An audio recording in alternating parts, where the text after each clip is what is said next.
I'm David, who you got to meet earlier. I'm Amy, and Amy is from my team in survey design. Amy's a student at the ANU studying statistics and political science, and she enjoys playing with Stata. So Amy's been with us at survey design for just coming up on 3 years, and every now and then I toss some tricky problems to Amy and say to her, can you solve this for us in Stata? Because we've got a customer who's got a particular problem, or I'm trying to do something and I can't get it to work quite right. So Amy ends up solving the various problems for me. So what we've worked on a presentation today, and it's called Being Bold, or Be Bold, use the open source features of Stata to customize commands to suit your needs. And so what we're going to talk about is actually just acknowledging that Stata has got a whole bunch of open source components as well. And this is what a lot of people don't realize, that Stata's got all of these open source features, and you can use the open source nature of Stata in the same way that you can use other stats packages to do open source stuff. Some of them are even completely open source. Well, Stata is this fabulous world of partially closed source, partially open source. So let's use those features of Stata.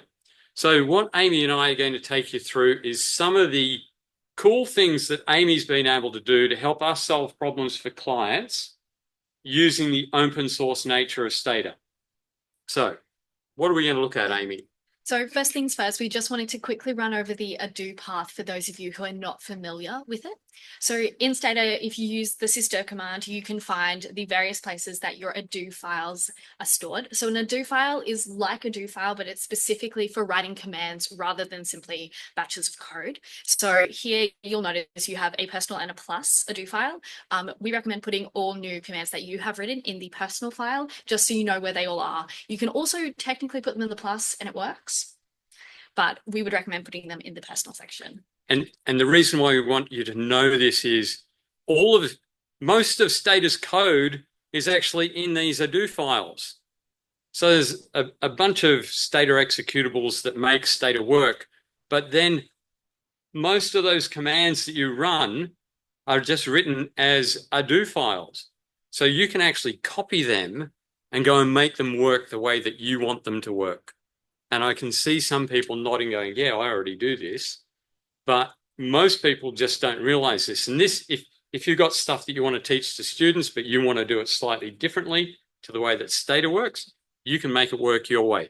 So we're going to go through several different parts, but part one is altering existing commands. And this may sound like a bad thing to do, but we did it. So obviously you're looking at some benefits and also some dangers when you're altering existing commands.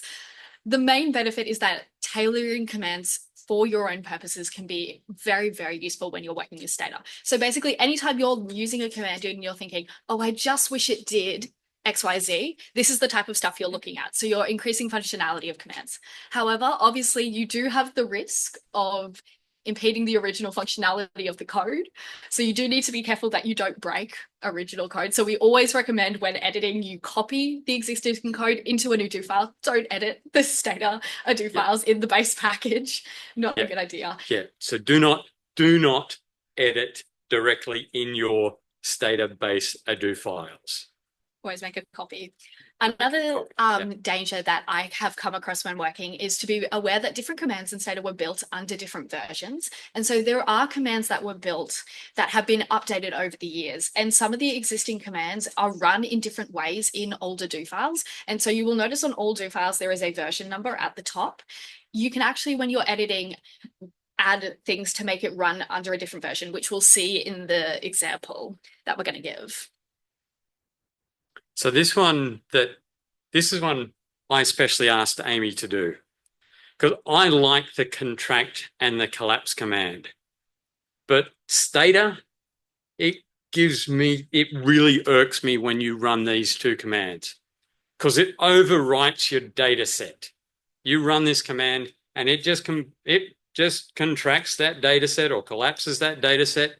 and it wipes it from your memory. And unless you've run preserve and restore, it's gone.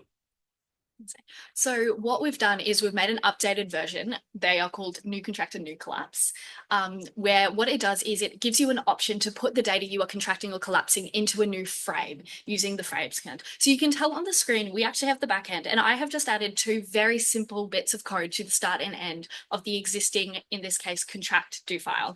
And these bits of code essentially get your current frame, copy it, move into that frame, run the rest of the code, and then at the end, change you back to the original frame you were working in and let you know your data is in the new frame.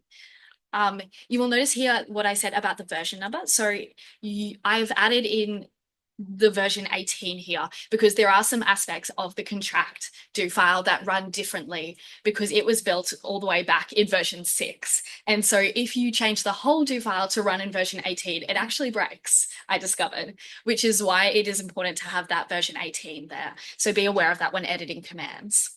And so here is an example of using these commands where, as you can see, when I initially have my frames using the frames do command, I'm only working in the default frame. However, when we use the new contract command with the option fname, which is the option I've added, and it now moves my data that I'm contracting into a frame I've named new frame. And then if I run the frame do command again, you can see that new frame currently exists with the collapsed data, and that data is now available and looks like this. So how it would run usually, except it's just been moved to that new frame. And all just simply done by tweaking a couple of lines in the existing do file. So adding a whole bunch of functionality for something fairly simple. And it's sitting there in your Stata already. All you need to do is a little bit of tweaking. And so then the next thing we wanted to do is show you how to create some new do files. Not like most people know about do files. Loads of people happily work in do files. But what we're going to show you is the next step along from tweaking existing do files, but actually creating a brand new do file. So the main benefit here is the efficiency. So you're automating existing sets of commands that you may use almost daily in Stata, but you're putting them in this kind of automized pattern. Obviously, this is something you can already do with do files. But the thing about using a do files is it gives you the second benefit, which is customization. And so in an do file, you can change things such as your input. You may be wanting to use different settings when you use your commands. And so this is what allows you to automate really niche applications that you may be using frequently, but you are probably a little bit too specific for, say, Stata Corp to build an command exactly for them. The other benefit is the reproducibility aspect. So if you're working in an organization and you want a specific application done, but you want someone else to do it regularly, who maybe doesn't have the same level of Stata knowledge as you do, who's the one building the command, you can build an do file and simply use it, potentially make a help file or another set of documentation for them, and then they can simply run that command over and over and over for you. So it means that not everyone has to have the same level of Stata knowledge in your organization to be involved. And Amy has helped me with this because I'm not as knowledgeable, but she understands the inner workings of Stata.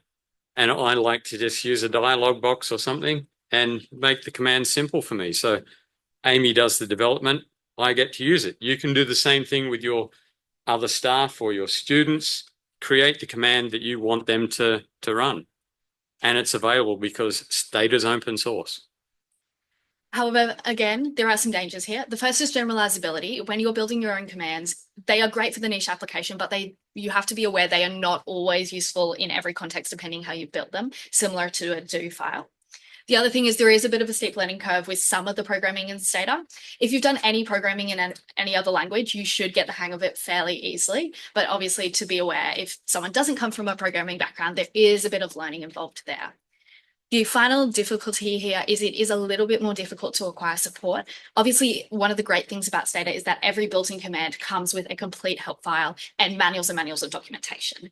If you're building your own, you do go to that higher level of problem solving of debugging code sometimes, which obviously there is support available from the Stata Corp technical team and also here at SDAS, but it is something to be aware of as you're building commands.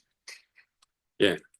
So one of the ones that we're going to quickly show you is I wanted to be able to have a scatter plot where I could see outliers outside the 95% confidence interval.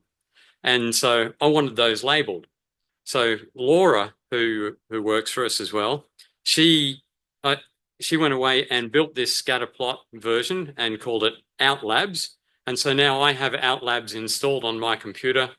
I run it, it draws a scatter plot for me, and it labels any observation outside the 95% confidence interval. It's nice, it's simple, and it works well. And it works with any two variables that I put into a scatter plot. Obviously here, those familiar with Stata will notice that this is not very complicated commands in the back end. They're mostly formatting commands. And so this type of usage can be like used in a wide number of settings. Any sort of graph formatting that you may have in your organization and are used in regularly, you can put in a command like this where you can put different outputs. And so you can much more quickly output lots and lots and lots of graphs that all look the same, have particular things labeled. Any sort of interactions in the graphics world can be transformed to an ADO file like this. Oh, now this one was a special one. So we were contacted by a customer, and we're not going to mention any names here. So we were contacted by a customer who was wanting to do something very specific in Stata.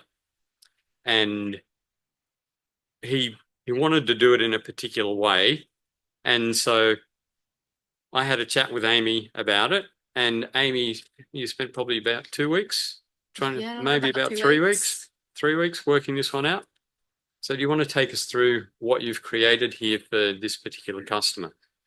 So this particular command, relative change.ado, the goal of this command is to calculate the relative percentage change between knots of a generalized linear model with splines.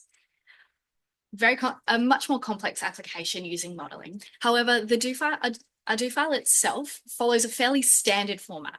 So we have the syntax, we then take all the various inputs of information we need and store them in a variety of local macros. We then are running our commands to do the calculations for relative change, which I won't bore you with the details, but we've put them in a loop, which basically allows you to do it for however many groups of knots that you need. And then finally, we collate it all into some nice tables using the collect suite of commands. And again, using another for values loop to make sure we can label as many times as we need. Now, this is a particularly niche application. And one of the dangers here is I discovered this command was not generalizable at all. I got to the end of building this command and actually attempted to run it on a different data set for the purposes of this presentation, only to realize there was a variable in one of the matrix commands that was specific to the data set it was built on. And so this is a great example of how when you are building something from scratch, it may be very, very useful to run the specific set of niche work that you need, but it is not, you have to be a bit careful when applying it to other contexts and have a real understanding of all the different factors in your thing that are manipulatable. So this one's great for this particular customer because the data set that he's got is changing and increasing in size. So he can run it again month after month after month with that particular data set, but we can't give it to you and you can go and run it on your data set. So, but you could go and tweak it to your data set. And again, that's one of the fun parts of Stata. The next one we had was a customer came to us and said, I love the new tables command.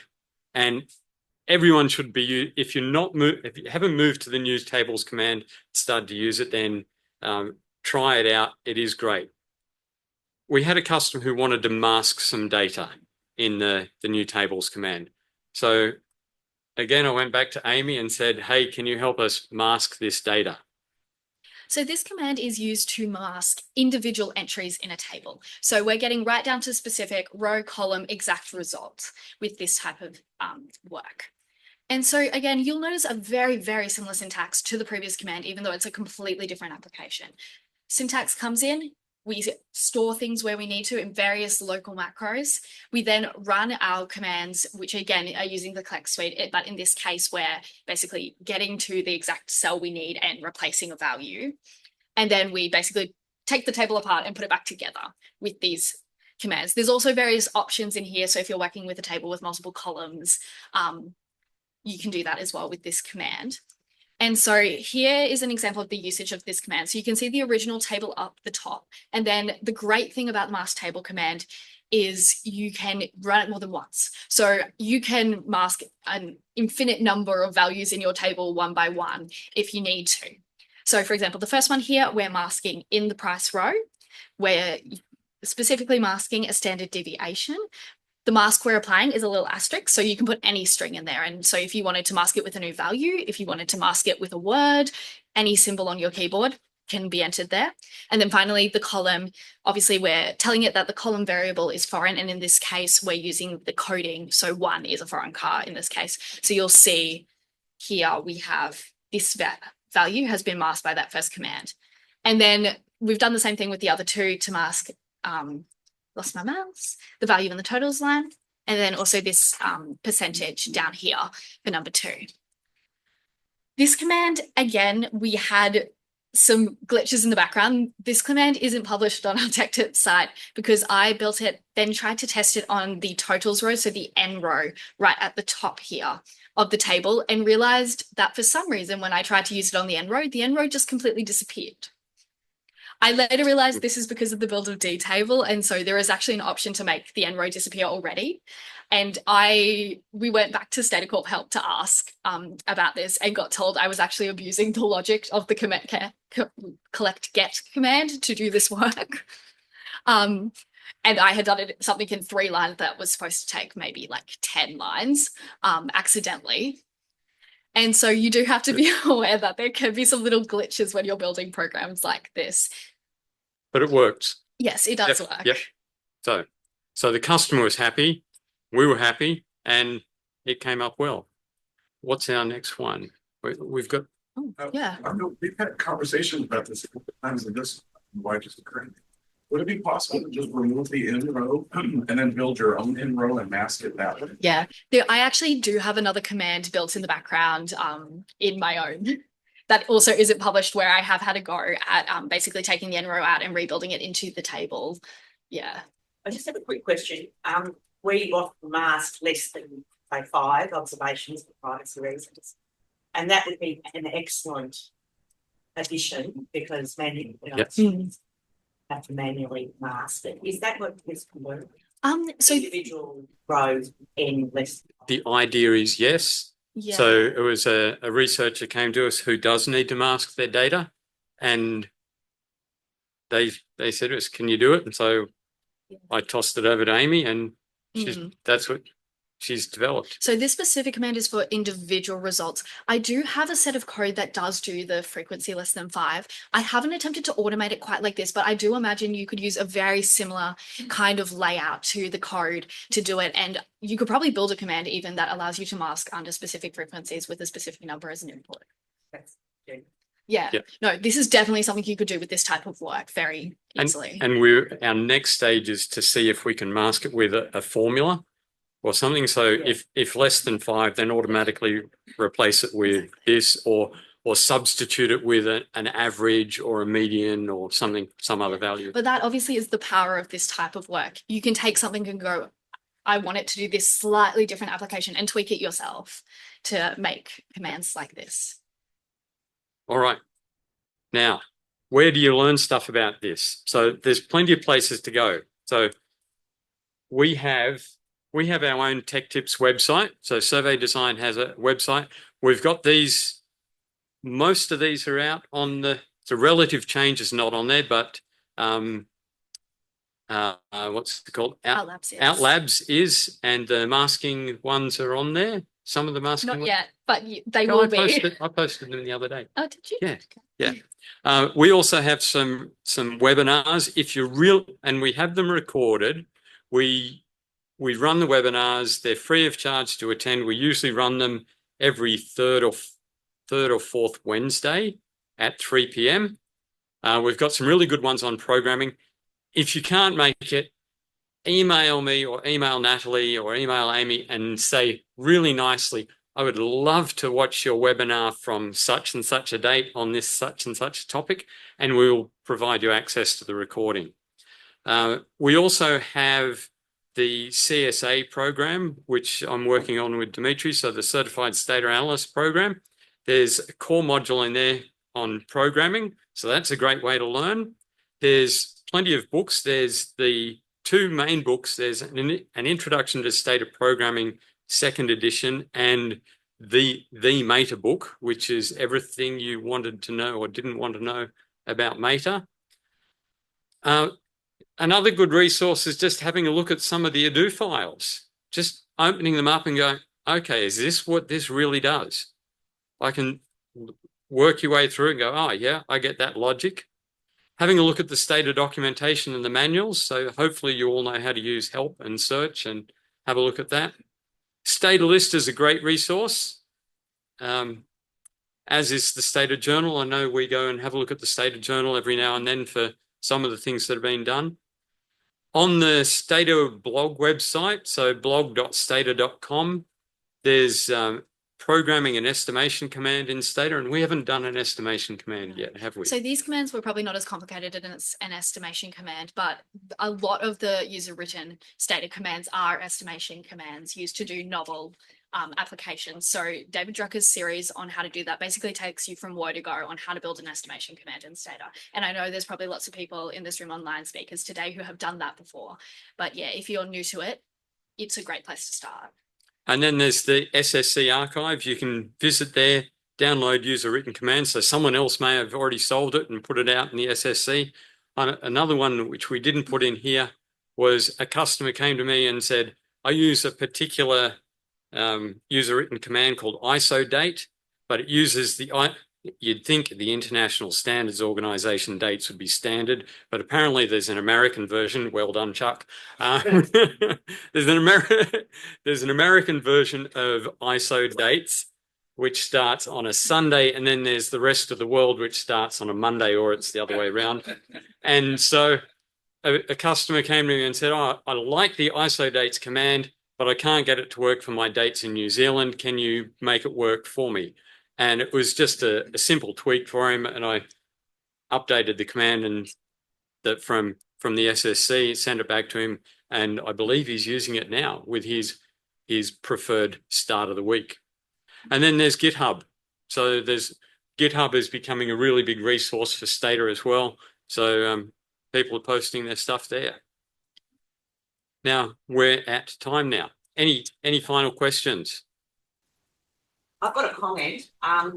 One thing, we've done this at Monash. I actually modified a user-written command for a quality of life to put Australian weights rather than UK weights. The comment I'm going to make is really get beta testing within your organisation. Don't just, I just wanted to make that comment because I thought it was brilliant. And then I got somebody to do some testing and there were lots of things that had to be modified for usability and also just what you talked about in error in one of them. And that's a comment I just want to make, really beta test when you change. Yes, absolutely. I know that because I do our website and I've made plenty of mistakes there. All right. Well, no other questions. Thank you very much. And we're going to go to morning tea now.